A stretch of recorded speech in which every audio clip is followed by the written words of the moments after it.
कभी ऐसा आपने सुना कि किसी यक्षिनी ने उसकी सिद्धियों को चैलेंज करा हो तांत्रिक की, या फिर आपके साथ कभी ऐसा हुआ हो? ये काफी बार होता है। अगर पहली बात वो आपको जानती नहीं है ना, तो वो आपको हार्म करने की कोशिश करेगी सबसे पहले हाँ, ये अभी रिसेंटली एक्सपीरियंस हुआ था। मैं कामाख्या में थी, एकदम से ऐसा लगा इस कान से कोई दूसरी कान की तरफ बहुत तेज चल गया, कोई दिखा नहीं। किसी भी जंगल में जाके साधना कर रहे हो, वहाँ गुम हो जाते हैं लोग। वहाँ पे बहुत यक्षिणियाँ होती है, वो रहती है ऐसी जगहों पे, उसी जंगल में। तो अगर आप ऐसे जंगलों में जा रहे हो जहाँ पे तांत्रिक साधनाएं बहुत हो रही हैं, वहाँ पे आपको कभी अकेले नहीं जाना चाहिए। कभी ऐसा आपने सुना कि किसी यक्षिनी ने या फिर किसी जैसे भी डीमंस हैं उसकी सिद्धियों को चैलेंज करा हो तांत्रिक की, या फिर आपके साथ कभी ऐसा हुआ हो? ये काफी बार होता है। अगर पहली बात वो आपको जानती नहीं है ना, तो वो आपको हार्म करने की कोशिश करेगी। सबसे पहले हाँ, ये अभी रिसेंटली एक्सपीरियंस हुआ था। मैं कामाख्या में थी। ठीक है। तो एक तो कामाख्या जो सबने देखा हुआ है, जहाँ पे बहुत भीड़ रहती है मंदिर। हाँ। लेकिन वो पूरा पहाड़ है जहाँ पे आपको बहुत तांत्रिक मिलेंगे। तो अभी सुना मैंने हाल ही में। हाँ जी, तो वहाँ पे पहाड़ से नीचे जा रहे थे, वो पूरा जंगल था। तो पीछे मेरे साथ में जो चल रहे थे वो कहते आवाज आ रही है पीछे कुछ, और पीछे चलने की आवाज आ रही है, धम धम धम, हल्की हल्की। वो पत्ते होते हैं ना, कोई चल रहा है। पीछे देखा, एकदम से ऐसा लगा इस कान से कोई दूसरी कान की तरफ बहुत तेज चल गया, कोई दिखा नहीं कुछ।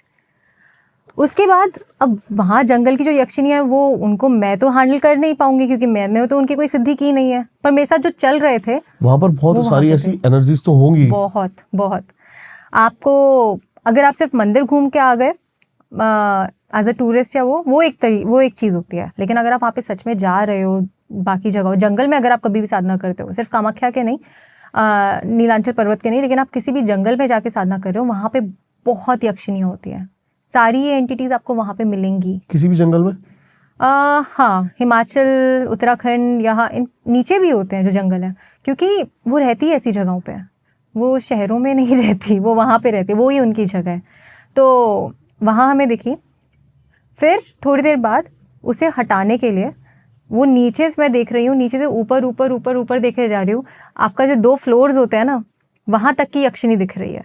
और इतनी ऊपर, अगर वो कहते चलो चलो चलो यहाँ से जल्दी चलो, और उन्होंने किसी और को बुलाया जिनके साथ मैं जा रही थी, वो भी एक तंत्र साधक थे। उन्होंने किसी और को बुलाया उसे हटाने के लिए, कि इस लड़की को जाने दो, इसे मैं जानता हूँ। तो उसके बाद वो दूसरी जो ऊर्जा थी, जो दूसरी यक्षिणी थी, वो उस वाली को खींच के लेके चली गई। लेकिन वो बहुत बड़ी थी। आपने देखी थी? हाँ जी। और ऊपर से कुछ नीचे फेंक के मारा था। हाँ। फिर जो दूसरी यक्षिणी थी वो आई और उसको लेके चली गई अपने अच्छा, साथ। ये नॉर्मल इंसान अगर वहां पर हो तो ये कितनी खतरनाक हो सकती हैं? बहुत, मिलोगे नहीं आप वापस। ये गुम हो जाते हैं लोग उसी जंगल में। तो अगर आप ऐसे जंगलों में जा रहे हो जहाँ पे तांत्रिक साधनाएं बहुत हो रही हैं, वहाँ पे आपको कभी अकेले नहीं जाना चाहिए। या तो जो उस जगह को जानता हो, उस जगह के बारे में पता हो, वहाँ जाके तब आप साधनाएं कर सकते हो। रास्ता भी खो सकते हैं लोग, ऐसी चीजें हो सकती हैं। रास्ता खो सकते हो, बीच में से कुछ भी आ सकता है, कोई भी आपको लेके जा सकता है। भटक सकते हो, वहीं पे ही बैठे रह सकते हो। ये चीज़ें काफ़ी होती हैं। तो मजा आता है ना, मतलब इन एंटिटीज को, इंसानों को परेशान करने में। जहाँ तक मैंने ऑब्जर्व करी है चीजें। हाँ, आप उनकी जगह पे जा रहे हो, आपके घर पे कोई भी ऐसे आ जाएगा, आपको खुशी होगी।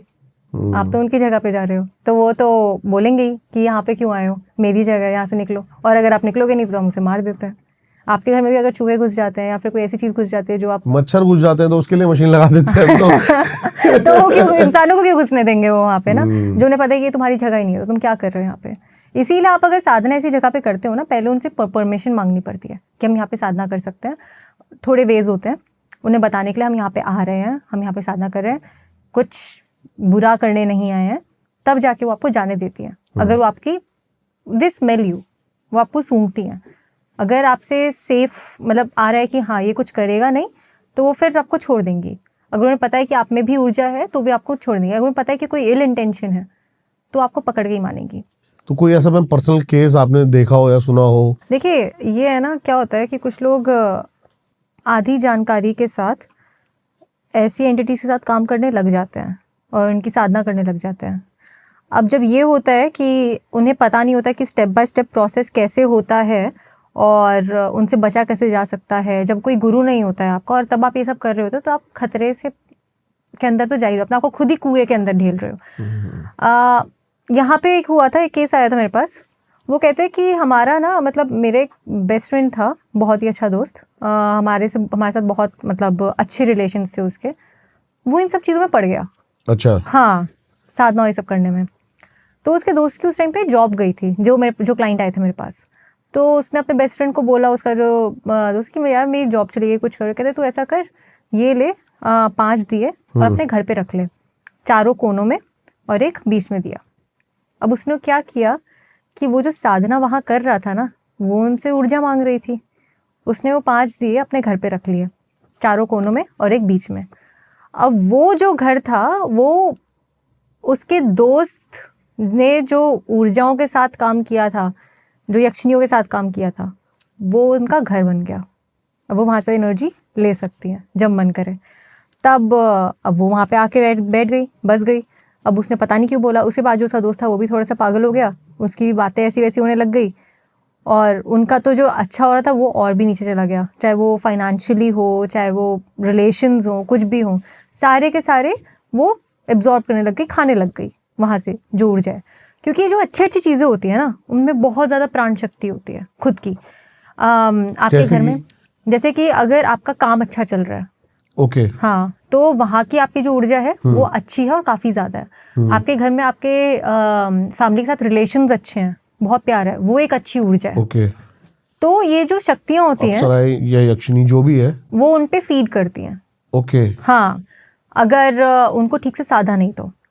फिर वो चीज़ें खराब करने लगेगी ये चीज़ें। हाँ, आप अगर कोई सिद्धि कर रहे हो, वो कह रही है मैं आपका ये काम कर दूंगी, मुझे ये वाली साधना दे दो, और कुछ लोग उन्हें दे भी देते हैं अपनी साधना। और जैसे आपने हाँ बोल दिया, उन्हें एक मिल गई जगह कि वहाँ से वो अब और आपकी साधना खींच सकते हैं, वो खींचने लग जाते हैं। और फिर आपके माइंड में ऐसे आइडियाज़ डालने लग जाएंगे जिसकी वजह से आप और इस चीज़ में पड़ जाओगे। फिर आपको लगता, आप सोच तो ऐसे लेके गए थे कि हाँ मैं यक्षिनी से काम कराऊंगा, मैं इससे काम कराऊंगा, बाद में बन आप उन्हीं के नौकर गए। वो जो बोल रहे हैं आप उन्हें वो ला के दे रहे हो। बीच में वो थोड़ी बहुत चीज़ें आपका अच्छा कर देती हैं, तो आपको लगता है कि हाँ भाई हमारा तो अच्छा काम हो रहा है। तो इस चीज़ से आपको बचना चाहिए। और ये आप तभी बच सकते हो जब आप साथ में अपनी खुद की प्रोटेक्शन लेके चलते हो। भाई आपके सर के ऊपर हाथ होना चाहिए किसी भगवान का, तब जाके उनके साथ काम कर सकते हो। ऐसे ही बुक में पढ़ के कि मुझे आज अप्सरा साधना करनी है, मुझे कल यक्षिनी करनी है, तो कहाँ से होगा। अच्छा, हमने शुरू में बात करी थी कि क्या अमर बन सकता है इंसान, नहीं बन सकता, लेकिन क्या अपनी मौत को टाला जा सकता है तंत्र से, या फिर उसका समय बदला जा सकता हो, ऐसा कुछ? ये तो पहले भी हुआ है, इसके बारे में हम सुनते हैं, महामृत्युंजय मंत्र। ओके। हाँ, एक लड़का था मृत्युंजय, ओके। उनके माँ बाप ने साधना करके भगवान से मांगा था उसे, मृत्युंजय को। तो बोला मैं तुम्हें बेटा तो दे दूंगा, लेकिन या तो वो अच्छी ज़िंदगी जिएगा, मतलब पूरी ज़िंदगी जिएगा, लेकिन वो बेवकूफ़ होगा, दिमाग से मतलब थोड़ा धीरे होगा। ठीक है। हाँ, या फिर वो बहुत ही ज़्यादा इंटेलिजेंट होगा, बहुत दिमाग होगा, लेकिन सिर्फ 11 साल तक जिएगा।